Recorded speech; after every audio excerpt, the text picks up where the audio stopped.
నా పేరు ఆకాష్ కుమార్ బాబాయ్. నేను కేఎల్ యూనివర్సిటీలో ఫస్ట్ ఇయర్ కంప్లీట్ చేశాను. నాకు ఇంటర్న్షిప్ అని అగ్రికల్చర్ డొమైన్ తీసుకున్నాను. నేను ఒక వారం అంతా రైతుల దగ్గరికి వెళ్ళి వాళ్ళ సమస్యలు ఏంటో, వాళ్ళ ఫార్మింగ్ గురించి అలా తెలుసుకుంటూ ఉంటాను. మీ పేరేంటి బాబాయ్? నా పేరు శ్రీనివాసరావు. శ్రీనివాసరావు. మీరేం పని చేస్తారు? ఏ ఏ తోట మీది? ఇప్పుడు ఇది మూడో పైరు. సంవత్సరానికి 4 నెలలకు ఒక పైరు పడింది. ఇదే పంట బాబాయ్? క్యాబేజీ. క్యాబేజీ పంట. సంవత్సరానికి ఎన్నిసార్లు దిగుబడి వస్తుంది క్యాబేజీ పంట మీద? క్యాబేజీ ఒకసారి వేసారు.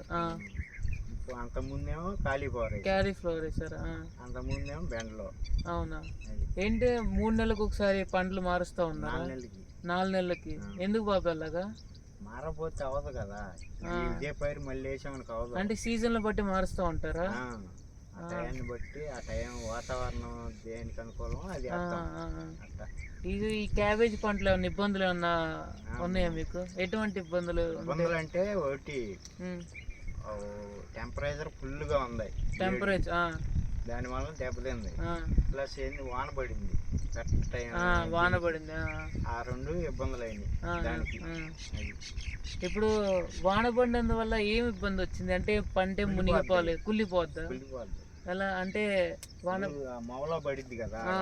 అవునవును, కుళ్ళిపోద్దా. తర్వాత ఎండ బాగా వచ్చి అలా కుళ్ళిపోతుందా? సంవత్సరానికి ఎన్నిసార్లు దిగుబడి వేస్తారు మీరు? 3 పైర్లు వేస్తాం. 3 పైర్లు వేస్తారు. 4 నెలలకు ఒక దిగుబడి వస్తుంది. మందులు ఎరువులు బాగా వాడతారు బాబా? పై మందులు ఫుల్గా వాడాల్సిందేనా? వారానికి ఒకసారి వాడాలి. వారానికి లేకపోతే పురుగు పట్టిస్తుంది. పురుగు తెగులు ఏదో ఒకటి. ఈ వాన గాలి తప్ప ఇంకా ఇబ్బందులు ఉన్నాయా బాబాయ్? ఇబ్బందులు ఏముంటది, మార్కెట్ కంటే అప్ అండ్ డౌన్ జరిగిద్ది. రేట్ కలవచ్చు, కలగకపోవచ్చు. ఇప్పుడు కాలీఫ్లవర్ ఉంది, 3 లక్షలన్నర కమ్మాం. ఇప్పుడు దీంట్లో 1.5 లక్ష పోయినాయి. 1.5 లక్ష లాస్. అట్టా ఇక అదేంటంటే అప్ అండ్ డౌన్. అది పోయినసారి మరి బెండకాయ అన్నారు, దానికల్లా మరి దానికి వచ్చినాయి డబ్బులు. దానికి బాగానే వచ్చినాయి. మరలా అదే బెండకాయ కంటిన్యూ చేయొచ్చుగా? అవదా? 3 నెలలు కాసిద్ది, 4వ నెలలో తీసేయటమే.